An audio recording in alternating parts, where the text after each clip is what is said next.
చెరదాటి వెలుగు చూస్తున్న భామని సరిసాటి ఎదమీటి పలకరిస్తున్న శాముని ప్రియమారా గమనిస్తూ పులకరిస్తోంది ఆవిని కలబోసే ఊసులే విరబూసే ఆశలై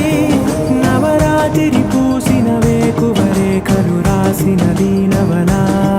మౌనాలే మమతలై మధురాల కవితలై తుది చేరని కబురుల కథ కడి కదిలెను రేపటి కథలకు ముందుడిలా తన నవ్వులలో తడుకు తడుకు తన చెంపలలో చమకు చమకు తన మువ్వలలో చనకు చనకు సరికొత్త కళ